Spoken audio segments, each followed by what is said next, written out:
Siya ang tumayong ama ng ating diocese.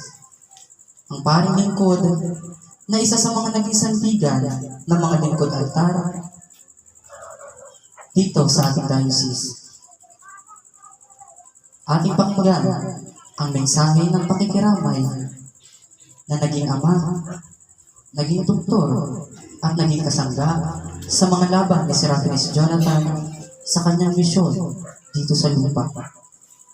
Halina't pakinggan ang mensahe ng ating diocesan head, Bishop Miguel, Doctor of Divinity, Doctor of Medicine, OMJF.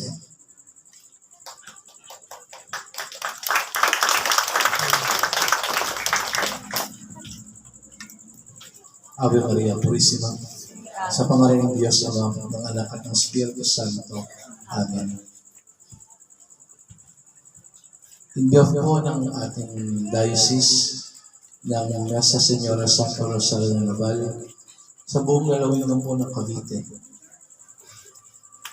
ay buong puso po kami nakikiramay sa buong pamilya ng iniwan po ng ating kapatid na Serafines Jonathan Kian.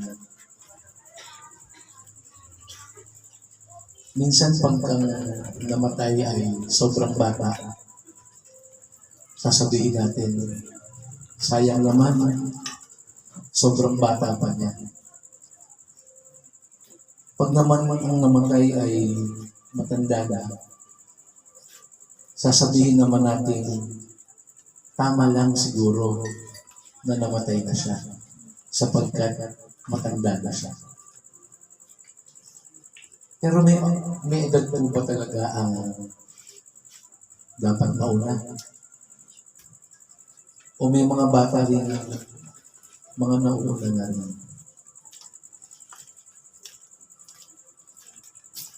Kung isipin po natin, sa 14 na taon ni Serafines Jonathan,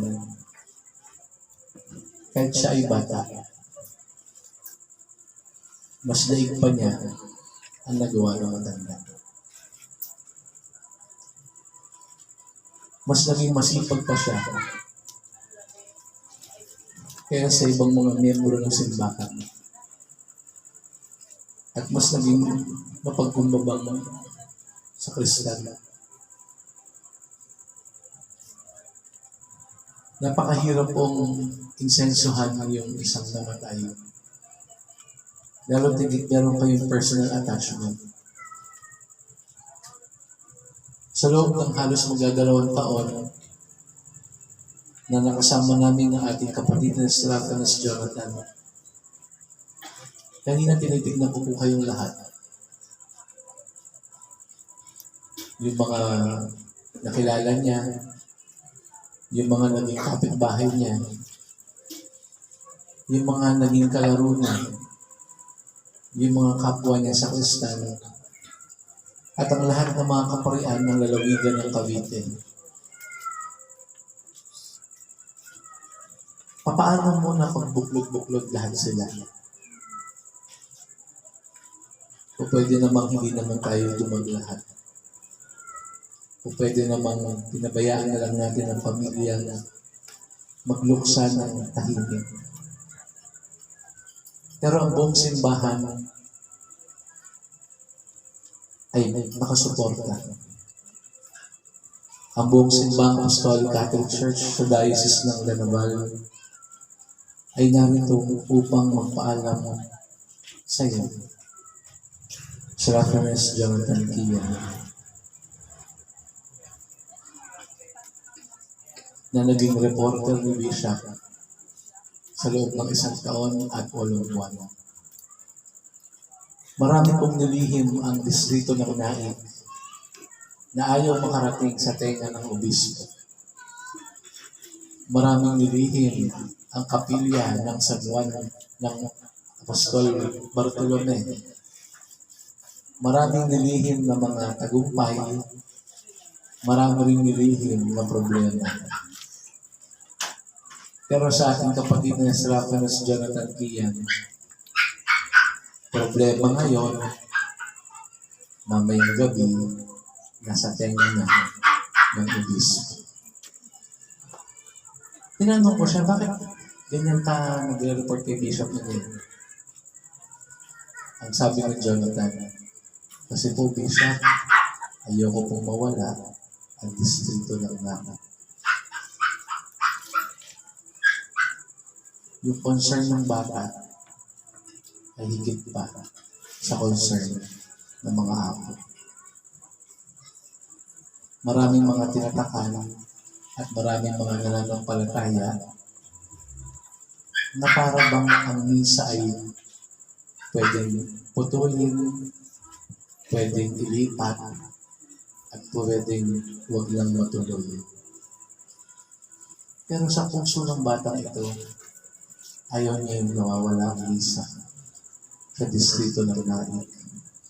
Sapagkat mapamiyembro man o hindi, lahat ng mga nakatira dito sa Dorotea ay tumatanggap ng grasya mula sa Diyos. Walang hindi pong nakatira dito hindi tumatawag sa Diyos. Wala pong hindi nakatira o nakatira sa Dorotea na minsan ay hindi tumawag sa Diyos. Lalo tingin sa mahal. Lagi niya sinasabi tuwing gabi, Bishop, thank you po. Kasi pinakikinggan ko siya. At kinabukasan, mainit na ang ulo ng obispo sa distrito ng Naik.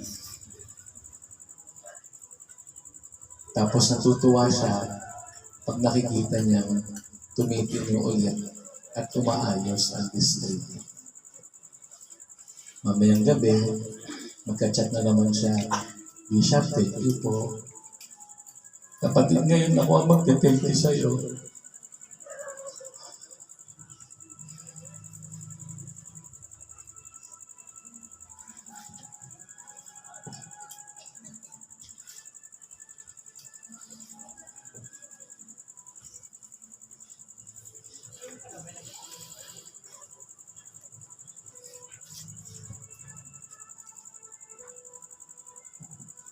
Hindi siguro sapat na mag-thank you yung obispo ko. Hindi siguro sapat na lagi ko lang nire-reply sa'yo na, okay kuya, good night.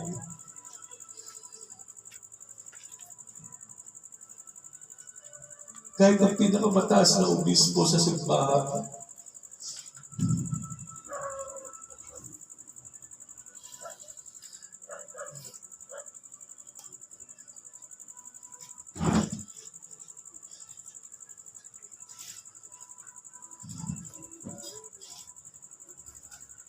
ay natutong makinig sa bata.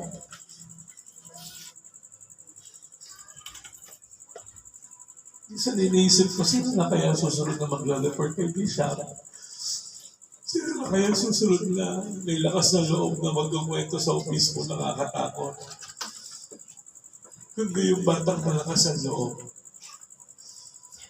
Yung batang ang puso ay nasa altar ng Diyos. Kaya Kuya Jonathan, nandito lahat ng mga kaparian ng Cavite. Magpapaalam sa iyong physical, pero sa puso namin, hindi ka namin malilimutan.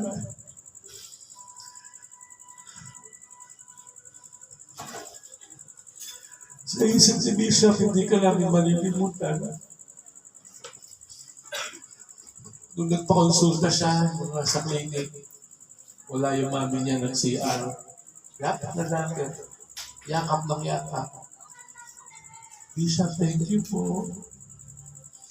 Sabi ko, umalis ka na, lumayo ka sa akin, baka injection lang kita ulit. Lapit na lang. Thank you and thank you. Sa bata, normal yung mag-thank you. Pero sa atin, ngayong gabi ito, kami ang magpapasalamat sa iyo. Hindi ka natin malilimutan.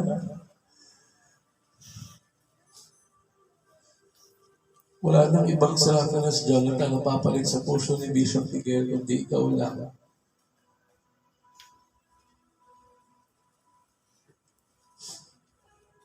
Galit din sa magulang. kina Apo Edita, kina Banak at Nakba.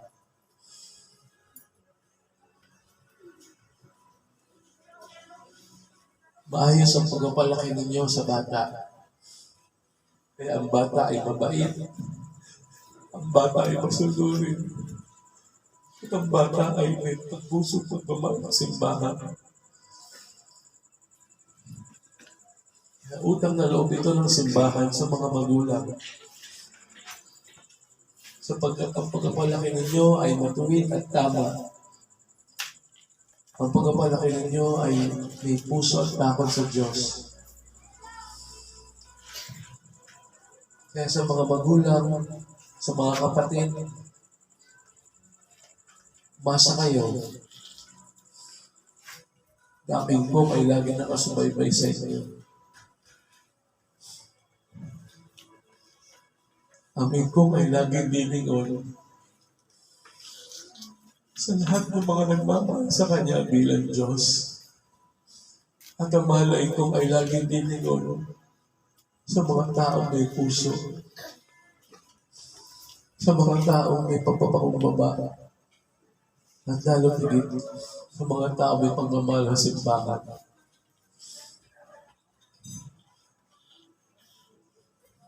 Kaya Tani,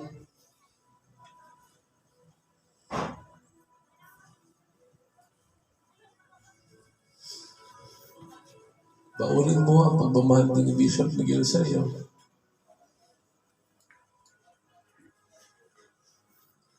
Tandaan mo, ang suot mo ay damit ng isang sakristan.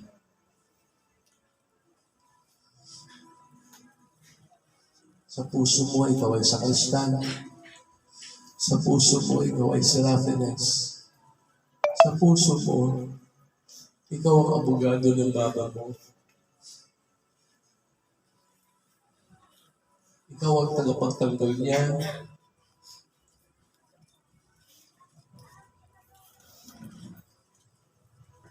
Ikaw ang pangarap ni mama mo. Pero ngayon, ay may bantay na siya lalo. May bantay na lagi ang mama mo na narito sa lupa.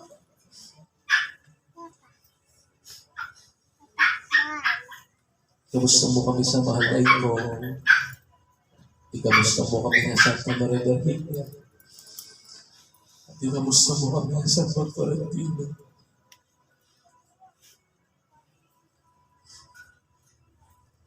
Sapagkat bitbit ko ang baon na sinabi ng ating patriarkang si Juan Almario.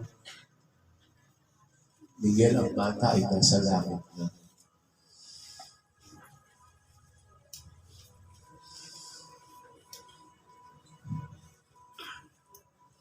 Kaya Kuya Tani,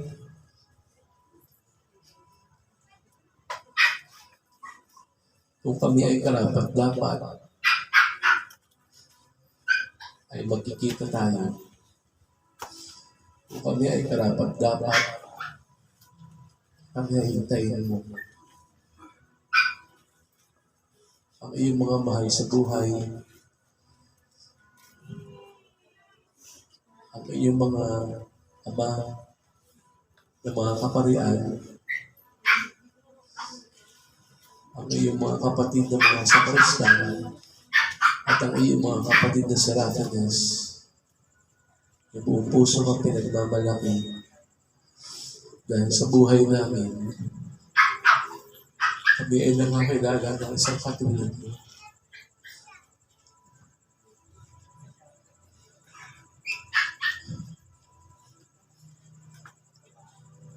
Maraming salamat, Kuya Tani.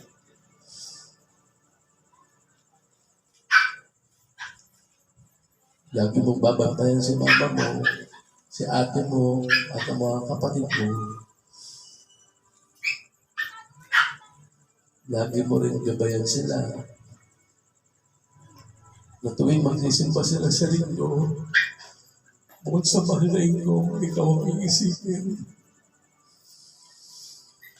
Na tuwing tatanggap sila ng katawan ng dugo ni Kristo, Ikaw ang maglilingkod sa altar.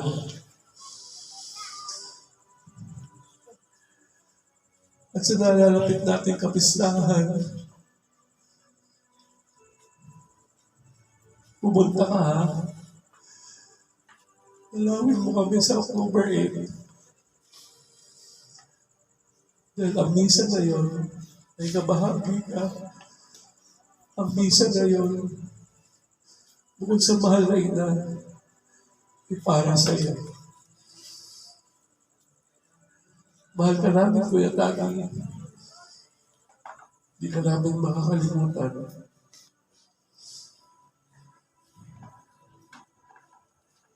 Lagi ka namin sasama sa aming panalangin.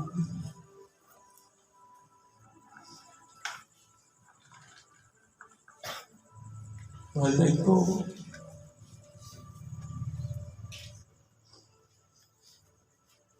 Narito po ang kanyang lingkod na obispo. Buong diocese ng Cavite. Nananalangin at humihingi sa iyo ng papatawaran sa gabing ito. Sampu na lahat ng mga kaparehan. Sama ang Monsignor Romulo, ang Monsignor Bartolome, ang Father Tomaso, at ang Father Filimon. Sampu na yung mga diakono. Papasalamat po kami sa buhay na ibinigay niyo po kay Sir Rafael Stanley. Sa mahulay niyang buhay bilang anak. Sa mahulay niyang buhay bilang estudyante. Sa mahulay niyang buhay bilang Sarapenes. At sa mahulay niyang buhay bilang sakristan. At tumayo niyo po ang landas patungo sa inyong kaharian. At nawanuwanan ng po may kapal ang lumabay sa kanya. Salbungin nawa siya ng lahat ng mga ngayon sa kalangitan. At sa pagpasok niya sa iyong kaharian, ay tanggapin ang buhay na walang hanggan. Amen. Kaya tani, paalam sa iyo,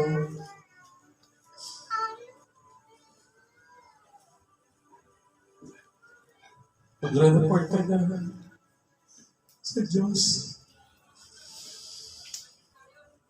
Hindi na kay siya. Ipakita mo sa mahal na ito ang iyong acid rain. Ipakita mo sa mahal na ito ang iyong kasuotan bilang sa kristal. At ipakita mo sa mahal na ito ang suot ng krus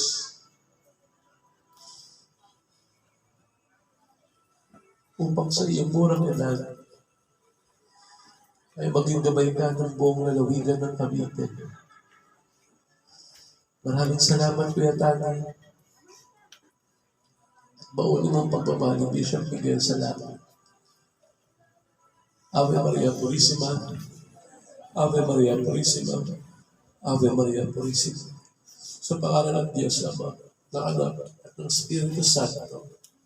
Amen. Pasumagay tayo yumuko at tumahimik.